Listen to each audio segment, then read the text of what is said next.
Hi there. Can everybody hear me all right? Well, first of all, I know some folks are going to be coming over from G4PJT, so some folks will be, I think, drifting in and out as we get started. But anyway, I'm Jeff, VY2ZM, and also K1ZM. And at the outset, I really should thank a couple of folks. First, to G3LET, Peter Hobbs, for getting me here and sort of being my ride. Peter and I have kind of become friends after he came to PEI a couple of times to operate the Commonwealth contest, and he's become a great friend. Also, Elaine Richards and G4PJT for kind of twisting my arm to come and talk to you today. So they're responsible, and so I'm delighted to be here. Anyway, I'm going to tell you a little bit about Prince Edward Island, and not just the ham radio side. Prince Edward Island, as you may know, is a maritime province. It is a real province, even though it's a relatively small island, but it's not that small. And we emigrated there starting in 2000 for many of the same reasons that I've been hearing in the short time I've been here.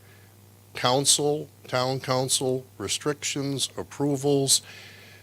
In the place of my birth, which was Massachusetts, upon retirement, much the same as you, all I dreamed about was putting up a couple of towers, getting on the air from a waterside location, and living a quiet, peaceful life, enjoying amateur radio.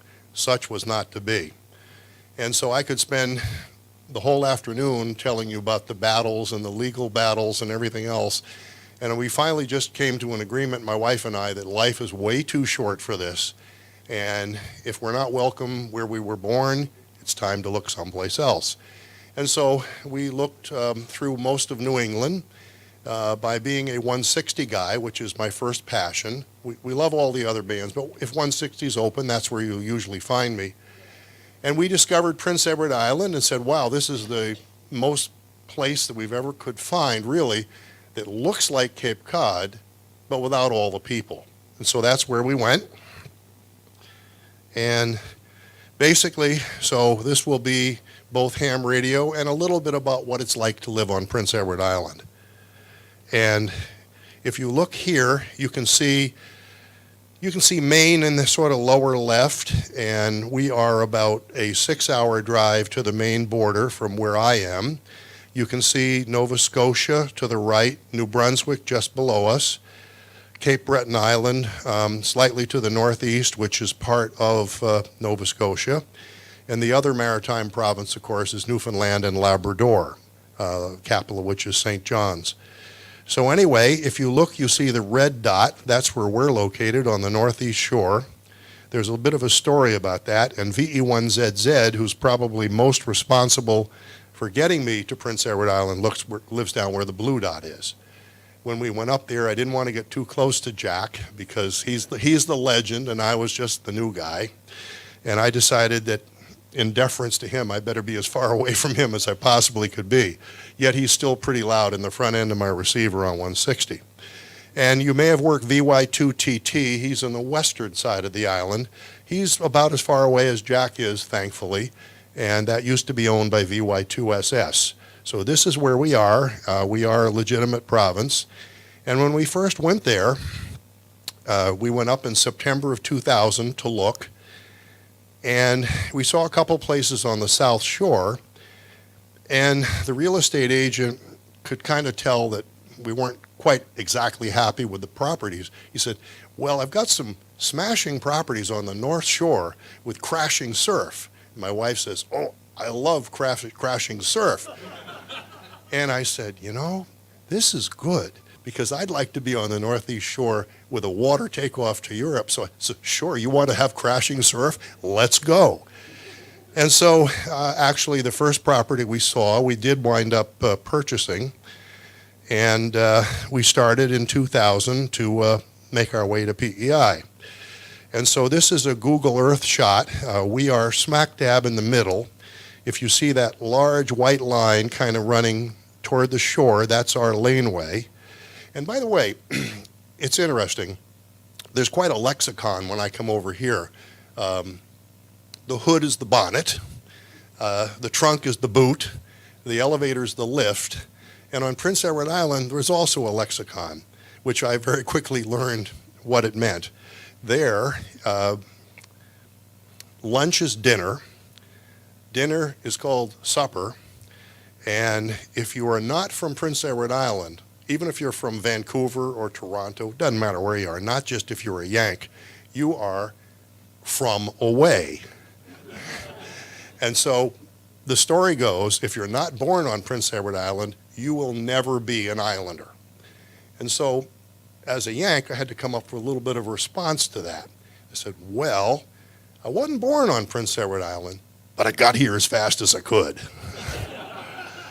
And the other thing we say is, I'm an IBC. And then they kind of look at you wondering what you're going to say next. Is, well, that's Islander by choice. All right. Anyway, on Cape Cod, it's a slightly different variant. If you're not from there, you're a washed ashore. So anyway. All right. So anyway, I will say this. Everything that you're going to see here, I do my own climbing, but we did have the help of a local fellow for quite a while. Unfortunately, he succumbed to esophageal cancer on May 1st, so I lost one of my absolute best friends on the island. However, my wife Miriam sitting back there, it is really helpful to us as amateurs to have a wife who is supportive of we amateurs who've built our life to some degree as a contester or a DXer around amateur radio. So if you happen to meet Miriam, and you ought to go at some point and just say hello, she's been out there with a hard hat, pulling ropes, pulling sections up to the top of a 170-foot tower, pulling chrome alloy masts up to the top of the tower, in the rain, in the snow. When stuff breaks, she's out there helping me get the stuff down. And so we've been married for 35 years, and you might say she's a keeper. Okay, so anyway, this is a yeah, she's a real find, I will tell you. I often say, and she knows this is true, that I would marry her again in a heartbeat. Okay, so my check is in the mail, and maybe she'll buy me a beer when this is over. All right, so this is kind of a quick chronology. I won't go through every little piece of it, but as we all build stations, it's a bit of a migration, and you can see everything you're going to see in these photos today. It's not exactly the same as what it is now. There have been several changes along the way. We've added a couple of additional parcels. And I should also say, somewhat tongue-in-cheek, we are considering relocating back to Massachusetts for health reasons for Miriam's dad. So this place is for sale. Unfortunately, post-Brexit, it might cost you a little more. Okay. As a guy interested in the low bands, I'm a firm believer in vertical systems. And I like to combine Yagis. And as I age a little bit, I may not look it, but I'm 70. And so I've developed a fond appreciation for the fact that once you put a vertical radiator up, all the work is on the ground. So I much favor being down on the ground, adjusting a phasing line or doing something, or a control line, rather than being up at a 170-foot tower with a wind blowing. I mean, I still do it. I must say that I begin to enjoy it as I age a little bit less and less than what I used to. But one of the things along the way, as I've been an amateur now for pretty close to 60 years, that if you're going to build a station with multiple antennas, and if Europe is the name of the game, and it is for us from the Northeast for sure. I mean, we have a saying in a contest, if you're not running Europe, you're losing. And that's true. So you want to site things so that if Europe is your primary direction, that you're not firing everything through your principal antennas. You want to get them separated if you can, so that as they acquire Europe, they're not firing right into another tower 5 meters away or something silly like that. The other thing we did was we optimized the vertical array steering for contesting, and I'll explain to you that when you understand some of the patterns that are on these vertical arrays. One principle which I paid a heavy price for violating was the next one. I wanted to limit my boom lengths to 36 feet for survival. I'm sure I could have put bigger stuff up there, and I did, but you have a much better chance of it still being there in the spring if it's not too big. And when you're as close to Europe as Eastern Canada is, it doesn't have to be too big. I also found that if I didn't use M-squared Orion rotors, I couldn't turn antennas in the wind. The wind would blow, a little simple shorty 40 Yagi tail twister would just stall. So I spent a half a contest the first year with the antenna on South America, and I couldn't get it back to Europe. The antenna just wouldn't go in the wind. So we switched over to Orions, and that solved the problem. We don't use rotatable side mount systems, just too fragile. And we employ specialized system for receive on 160, which I can show you. So anyway, in 2001, we started building a house. We put up 3 160-meter antennas on a Monday, 3 towers, about 130 feet high. And the next day, we put up the last one and the other tower you see to the right. And invariably, as we were building the house, the builders and I had an understanding that if they needed a decision on something, well, just call me. Well, they would always call me when I was at the top of one of these towers. Jeff, could you just come for a moment? We need to ask your opinion on this. But that was okay. We got the house we wanted out of that. Anyway, as things progressed, the first thing I did was I asked the builders, could you give me a 220 line, which they did, and said, just give me a 110 line. So each night at sunset in early August of 2001, I would literally pack up this chair that you see, the lamp, the radio, the foot switch, the paddle, the amplifier, and we would throw it in the back of the car. We'd go down to the shore, and I would look around for anything that I could find. This particular night I found 2 sawhorses, 3 pieces of gyprock, a milk carton, and a piece of plywood, and this was my radio station. And basically I had one beverage up to Europe. I pulled the feed lines out of the weeds in the front yard, because a galloping horde of 35 people would show up at 7 in the morning, so I had to get the cables out of the way. But it allowed me to test the antenna and see really how it was working. And I determined that it was working pretty well. Anyway, this is the 160-meter antenna. A lot of folks say, oh, you have a 4-square, and actually I don't. What it is, it's a rectangle. It's a 2x2 array, and the front 2 elements are paired up. The rear 2 are paired up. And you can think of it as just a simple 2 vertical system, but 2 radiators are formed using 2 towers. So the front pair is the leading vertical, the rear pair is the lagging vertical.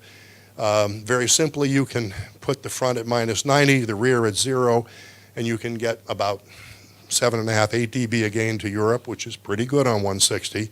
And then with some other tricks that we employed after that, I'll show you some of the other patterns that we can derive. This is a typical example of the insulated base. This was pretty interesting. The characteristic impedance of this tower with Philly strand guys was 44 ohms. And that wasn't what I wanted.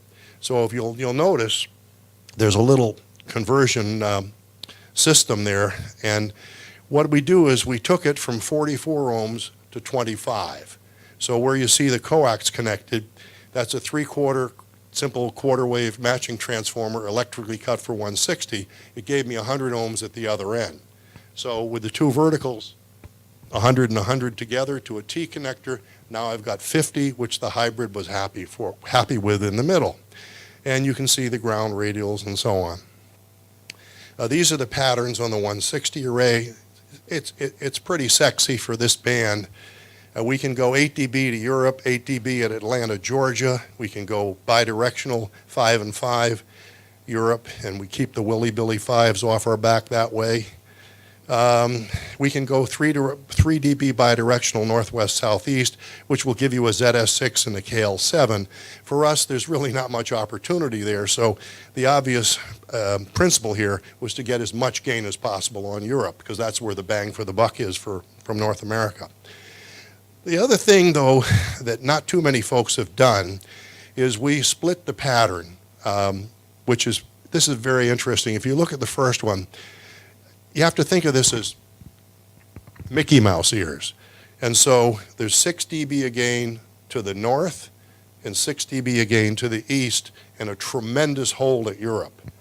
And so I can get on in the early evening, and I'll see a spot come across and say, oh, VY2ZM is really loud. And then I switch the pattern to go long path to JA, and the same chap will come on and say, oh, conditions must have changed. VY2ZM is in the toilet. But all I did was change the pattern of the antenna. And the other way, from North America, when the last of you folks, the GIs, the GMs, the GWs, the EIs fade out, there's really nothing for us to work in the DX contest except the Caribbean, South America, and the Pacific. So west and south with a giant hole at Atlanta, Georgia is a good thing to have. Okay, as things evolved, we started putting up HF towers, and this doesn't exactly look like this anymore, but this is representative. We put up quad stacks for 10 and 15 on this tower. The only things that rotate, again, are at the top. Europe's the name of the game. We really don't need to be super loud anyplace else because the draw from Eastern North America, if you talk to guys like K3LR and W3LPL, the name of the game for us is to be as loud as we can in Europe, and we are very thankful when you guys call and we look for you as multipliers. I was talking to GU4YOX earlier, and I'm just delighted when he calls in because that's always a multiplier. And this was over on the 20-meter tower. Doesn't look like this either anymore, but close. You can see 4 square for 80 over on the left. And this has become a very, very useful antenna. It's a simple X7 at 85 feet with stacks for 3 over 3 on 10 meters. And this is louder than anything I got on 10 meters, this simple 3 over 3 at 60 feet over 30 feet. It's right next to the ocean. I don't know why, but it's magic. Okay, as time went on, I decided, okay, I've got a 4 square for 80, but I'd like to do something better. So what we started to do with some help from a very good friend of mine, WW2Y, who is an absolute genius. I don't claim to be a super techie. I was a banker, but this guy's a double E, and he understands this stuff. So in a way, I kind of stand on the shoulders of giants. He said, I want to get a better antenna for 80. So basically, we took the principle of the 160 array, and instead of using 2 radiators, we did 3. So the front array, part of the array is the 3 to the right. The rear part of the array is the 3 to the left. This is super wide spaced. It sits out in the middle of a blueberry field. And the spacing between each of the towers is 3/4 of a wave. So this takes a fair amount of real estate to do, and unfortunately we had it. This was still going up, so you can see the middle tower wasn't completed. But here's the plot of the antenna, and it's pretty dramatic. The 3 dB points are 28 dB on the compass. I'm sorry, 28 degrees on the compass. So the first 3 dB point is at Helsinki, Finland, and the lower 3 dB point is about Milan, Italy. And the whole idea was it's focused and it's a very sharp pattern. I wanted to aim it as closely as I could to the border between Germany and Czechoslovakia. And we got pretty close because that's where a lot of the contacts come from. Over on the receive side, someone asked me earlier today, do you have a 9-element circular array? And the answer is no. What we built was here a system of 4 short verticals. This is a typical example. These are just 2 pieces of conduit, really, put together, 20 feet high with 4 top-loading wires. And there are 3 inline on the right, and there's 3 inline on the left, offset by 5/8 wave. The distance between each of them, front to back, is a 130 feet or a 1/4 wave. And the way the system is fed, the 3 verticals, they're all paired up toward the middle, but the middle pair is fed with binomial feed, which means it has twice the current in it. And this thing is really pretty special. The front to back is about 45 dB into Europe. And so if we're listening to, say, a European station, it pretty much takes care of everything off the back. And I really don't hear North America. And the advantage of that is that I can work some really weak stations who call in with, maybe 10 or 15 watts, and I get QSLs from some folks in the UK where they said, I ran a 10-foot piece of wire to the lamp post in my living room. I gave you 1 call and you came right back. What are you guys doing over there? I said, well, we got a special secret weapon. Here's what it looks like at the feed point. When you're doing a receive system, you don't have to get fancy. So this is just literally screwed into a 4x4 treated post that's just sitting in the ground. It's not specifically insulated in any way. And the feed point, which is fed with RG6, typical TV type feed line, it's devilishly simple. You go in series with an FT240 toroid with 13 turns of wire on it. You come out the other side of the toroid with 4 200 ohm resistors in parallel, which gives you 50 ohms. And then that goes up to the brass screw that you see, and then a jumper wire to the base of the vertical. And these antennas were tuned simply by taking a turn off of the coil if need be. And so basically I had 2-to-1 from 1815 to 1870. And on receive, that was good enough. So, the SWR bottomed out at about 1.3 to 1, somewhere around 1830, which was good enough. Okay, now we get fancy here. So I am not cockpit qualified on a Mac, but let's see if we can give this a go.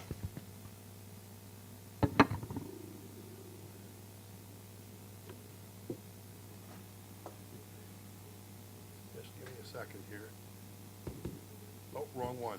I'm sorry. That's not the one I want. Give me a second.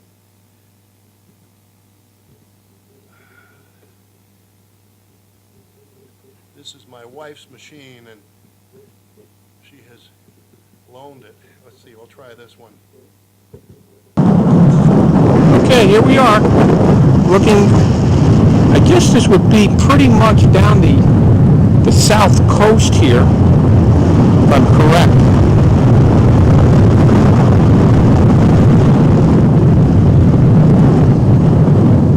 Prince Edward Island, what a beautiful island.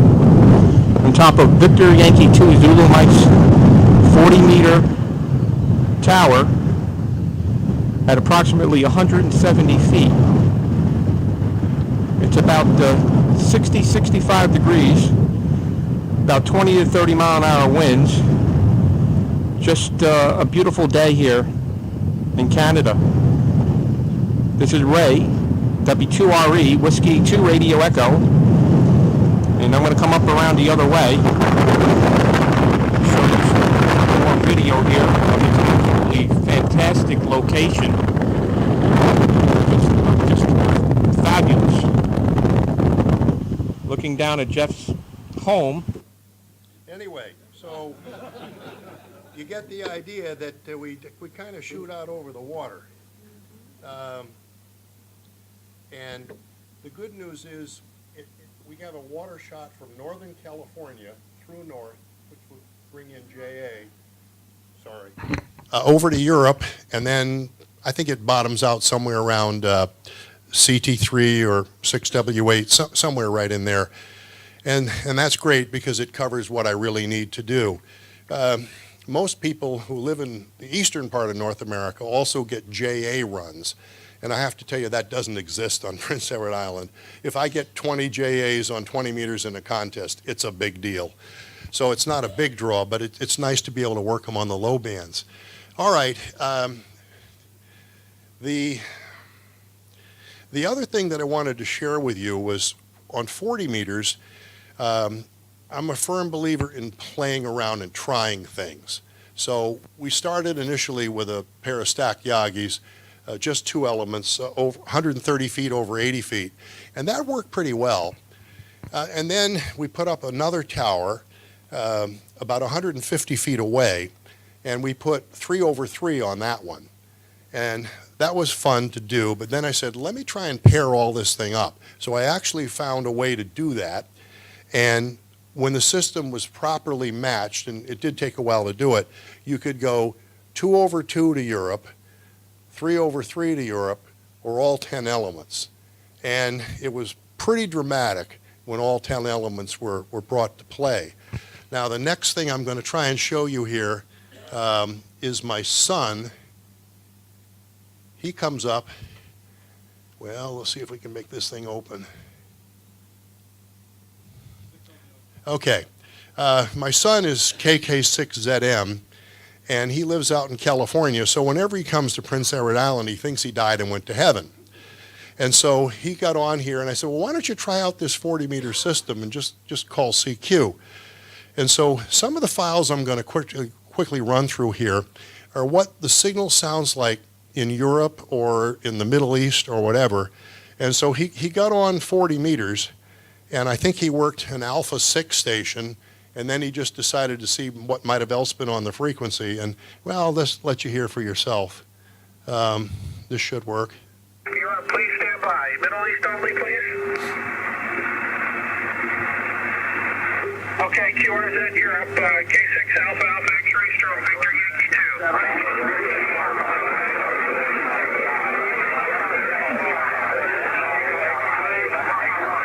2. Whoever said European pilots were civilized? This went on for about 10 minutes before he could actually negotiate a contact with a single station. So that's kind of how that works. And then, okay, all right, let's see here.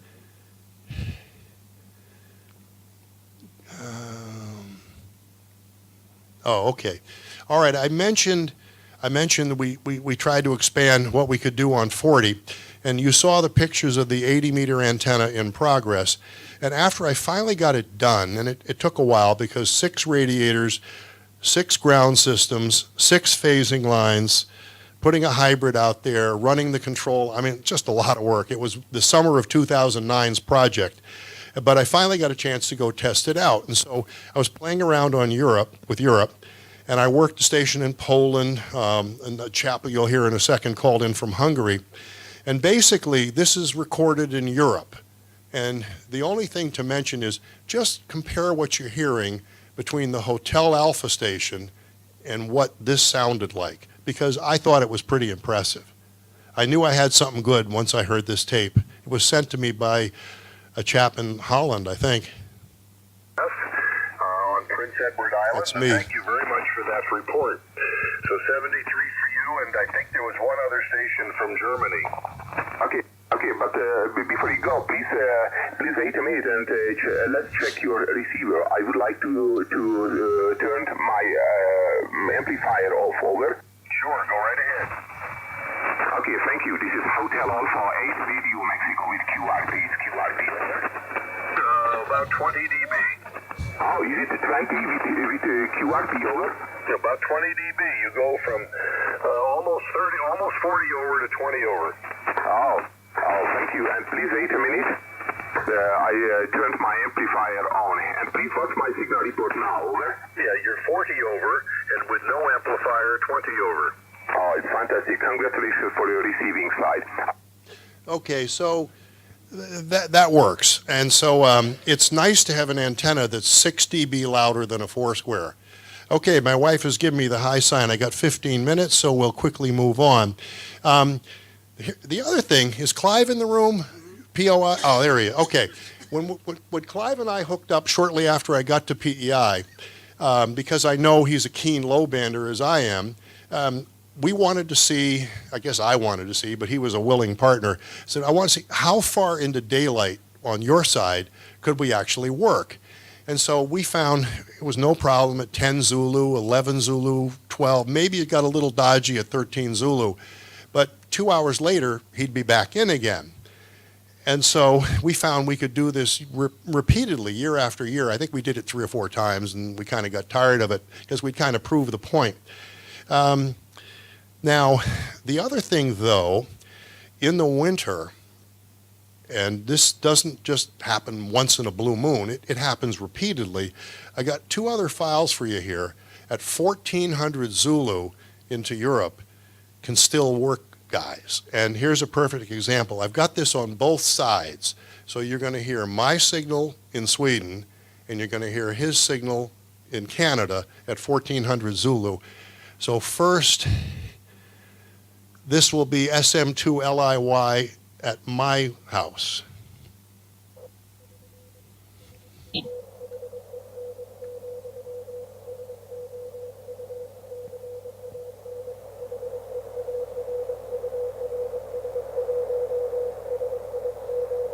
basically said I was S1, but he can be heard easily.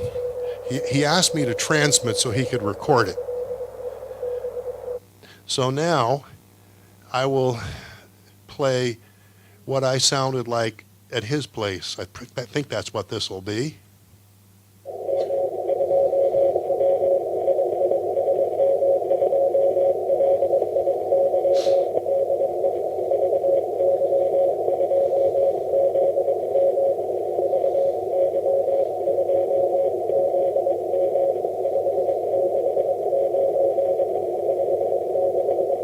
Well, you get the idea. So it's not only possible, it's perfectly readable. And so it's one of the nice things, because if I'm in a contest, I remember one year I was on 15 meters and I sent OY9JD, who was gracious enough to do it. He went to 20, we went to 40, we went to 80, and said, let's try 160. And it was still 2 hours before dark, but we actually made the contact. Okay, one other thing, if you turn the 160 meter array, one of the other things I did as a kid, particularly in college, I used to love to do shortwave DXing on the broadcast band. And so over here you've got 9 kilohertz spacing between the carrier frequencies, which means if you're in the mid-band, you can really hear things. But before sunset, and all the USA 50 kilowatt stations are readable, if I sit even with the car right at the edge of the shore, it's amazing what you can hear in Europe. I mean, for example, I'm sure you're familiar with this station, but UK Sports Talk on 1089 is like a telephone. There's a simulcast, I think, on 1055, which is not quite as clear a frequency. But here's a perfect example. This is BBC. I'm pretty sure it's Belfast, 1341. And just by aiming the 160 meter array at these guys, I could sit here and listening to the programming for hours. Stay tuned to BBC Radio Ulster. Cherry McElwain along with The Late Show in a few minutes' time. Finish things up though this evening. Here's just a burst of Dock of the Bay from Booker T and the MGs. Until tomorrow night at 8, I'm Ross McLean. Take care.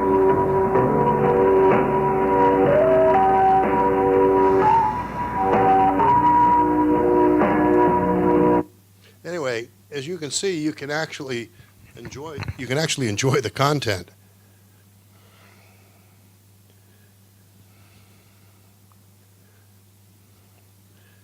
Well, okay.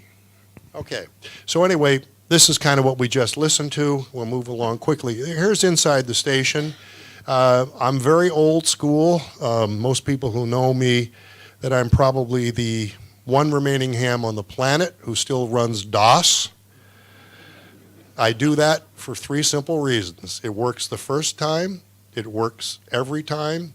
It doesn't go down. It doesn't blue screen. Norton doesn't take over the computer. I once lost a contest to VE3EJ because a Microsoft computer froze up on me and I lost an hour of prime time into Europe. And I swore I would never use it again in my station. Basically, very quickly, I log with 2 computers. Usually the run station is to the right. They are interlocked, so anything you do on the left station instantly stops RF from going out on the right station. So let's imagine in the typical world of SO2R, I was to find GU4YOX on another band. I put him into the logging window on the left computer.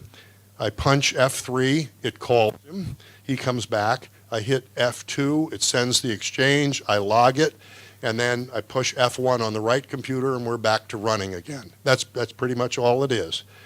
And so I do use bandpass filters. I've got ACOM amplifiers, which are not truly auto-tune, but they are preset tune. Here's my son, Patrick. He's the chap who was on there on 40 meters. He loves to get on 3799 whenever he's there, working G4 Alpha Mike Norway, Chris, GW3, I think it's XHG, EI6 Sierra, George, and all the guy, EI8 Pacific, Patty. He just loves to sit there all night long. Can't get him away from the radio. Anyway, a little bit about Prince Edward Island. Typical climate. Don't believe everything you've heard. It has a winter about like central Vermont, which is not all that bad. Typical summertime, we had our first 20 degrees Celsius day May 8th this year. Typical summertime temperatures are between plus 22 and plus 25 from the end of June right through to mid-September. You can swim in the ocean. This is right behind our house. We love the wildlife that we see all the time. Here's nesting pair of bald eagles. We see them quite often at the shore.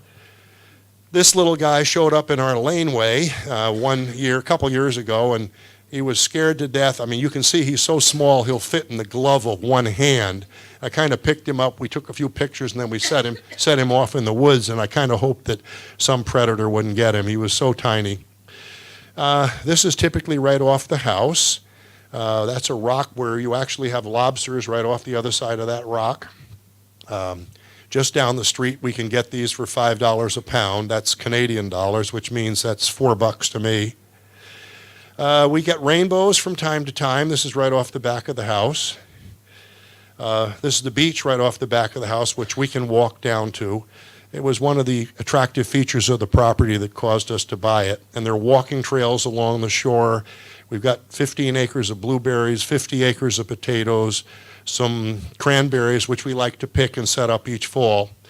One of the things that's unique, the property curves around. So in the morning, the sun pops out of the ocean if you look this way. And if you look this way at 9 o'clock at night, the sun goes down into the ocean. So as long as it's clear at the horizon, free of cloud, we basically will sit out there with a pint of beer or whatever and could do this every night. Now in the winter, take a good look at this. If you look beyond the two stakes on the left, that's where the land ends and the ocean begins. And so sometimes it's pack ice, depending on the temperature. Sometimes, though, it'll be legitimately somewhat frozen at the shoreline, and there are little, almost like mountain ranges of snow out there. It's kind of fun to look at in the winter. And sometimes we'll go in and out on the snowmobile, which you see the tracks to the right. Now, we do get snows in winter, but we also get visitors in summer. And I have to quickly tell you the story. My wife went down after Kate and William got married. One of their first trips overseas was to Prince Edward Island. People love to come there. Camille and Prince Charles were there 2 summers ago. And so there was a receiving line set up not far in the capital city from where we actually have another condominium residence. And so my wife went down there at 5 o'clock in the morning. And the receiving line was sort of in a semicircle. So my wife is over at this end, and she shakes hands with Kate. And she says, well, I didn't get a good picture. So she runs all the way around to the other end of the receiving line. Smart girl. And that's when she shot this picture where she had time to set up for it. It's a westerly view from my neighbor's house. And it's a funny story. I went over as a courtesy, and I said, look, I'm making a big decision here. I'd like to put up some radio antennas. He said, oh, sure, go ahead. So after we put up the 460-meter towers, he kind of comes running over and says, Jesus Christ, what's all this? I said, well, I asked your permission. You said it was okay. He says, you could land a freaking 747 with those towers. Is there anything that can be done? I said, not now. Now, one other quick story. I told you that I was burned by local zoning, town council. When we got to Prince Edward Island, I was told where we lived there was no zoning. So I was told I didn't need permits, but I asked my real estate agent to go down to the county seat. I didn't want to go. So I said, can you go down there? Oh, sure, sure. I guess he wanted to get his fee. And so he says, well, I got this chap coming up from the States, and he'd like to have a permit for 6 towers. And the guy says, well, tell him he doesn't need them. He says, well, but he wants them. But he doesn't need them. Well, this went on for about 5 minutes. So finally I said, look, buddy, you tell this. Who's this guy? Tell him if he wants the permits, he's going to have to pay for them. So I asked him, I said, well, what's the story? He says, yeah, you can get the permits. I said, well, how much are they? $25 a piece. I said, tell him we want 6 of them and go back tomorrow and ask for 6 more before he changes his mind. Now, to a guy who probably spent close to $50,000 in legal fees on Cape Cod, this was beginning to sound pretty attractive. All right, so this is what things look like from offshore. It looks like a lot, but But you need to understand that 14 towers are verticals. So that's basically two bands. They're one 160 and they're 280s. The rest of the stuff is for HF. And so I think we have two big towers on HF, one for 6 meters that I added, the 85-foot tower for the X7. And so there are a lot of towers, but remember, 160 and 80 are my passion. We fool around with the high bands. I mean, I enjoy doing that, but if I get much above 40 meters, I get a nosebleed. Okay, this is an aerial view from KD4D's plane, Goodfellow. You can clearly see now that the 160-meter antenna is a rectangle and not a foursquare. And that field to the left that you see, that's where all the blueberries are. And you can see that the 160, as I said, placement of antennas are important. 160 was pushed as far back as possible because 160 being a very low frequency, almost any feed line's not going to have a hell of a lot of feed line loss. So then we started coming closer to the house with the 80 and then the other stuff for the HF bands. And the actual HF runs are probably no more than 150 meters. And that you can handle with, you don't have to have 2-inch hard line. Some very special memories at VY2ZM you see here on 160. This is all 160. Most of this stuff is pretty commonplace. We can do this more often than you might imagine. Now, I mentioned there's good news and bad news, and Peter told me you got to tell him the bad news. And so I'm going to show you failures, manufacturer's design, and my own. And we'll go through 3 quick examples. The first, I said, I never went higher than 36 feet on a boom. Boy, when I did it cost me. Okay, now this is a 48-foot boom, 6-element 15. And I did everything imaginable that I thought was correct. You'll notice it's double trussed with Philly strand here on the director side. It's double trussed with Philly strand on the reflector side. It's bolted to one face of the tower, but the director side is bolted to a rear leg. The reflector side is bolted to the third leg. It's sitting right above a set of torque bars. And I said, the only thing that could ever happen to this, it has to torque the whole damn tower. I said, that's never going to happen. Well, hurricanes didn't cause it to happen, but 3 inches of radial ice did, and then the wind blew, and there you go. And that's what happened. So the morning that this happened, I went to bed at 11 o'clock. It was raining. It was predicted to change over to snow. VY2TT got 1.5 meters of snow. I got 4 inches of ice. Anyway, now the next thing, this is from the Cushcraft series. If any of you heard of the X7 and the X9, they came out with this cradle mount. And this was so much more convenient than a high-gain TH6 or a TH7. You put the mount on, you tram the antenna up, you drop it in the bracket, you sit there, have your lunch, and then put the plate on. Great, except that the aluminum was not really heavy enough to handle the job under ice loading and wind. So I'll show you what happens. Here to the right is a new, almost, mechanism. On the left, you see how it's sheared off? Now, the antenna was supported with 5/16 Philly strand. So the antenna, when this broke, the antenna is basically being supported by the truss, and it's banging around in the wind and all this stuff. And when that happens, there's what happens at the top of the tower. What you're looking at is a 5-element 20 and a 2-element 40. And I have to tell you, it took 5 changes of underwear to get that down. And again, my wife was pulling ropes, and that's what we did. So I'm a big fan of Moseley because Moseley knows how to do things right.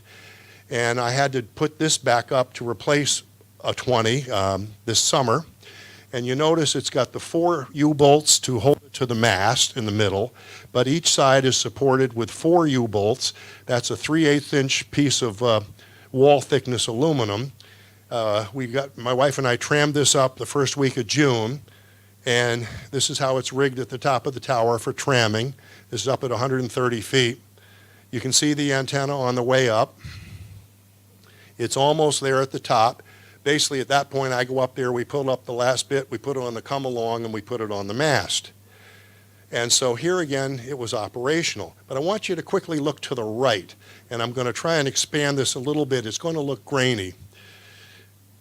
In the same storm that wiped out that 20 that we just replaced, the left side of that 40-meter antenna stayed intact. The right side snapped down because I made a mistake. I didn't double wall the boom in the middle.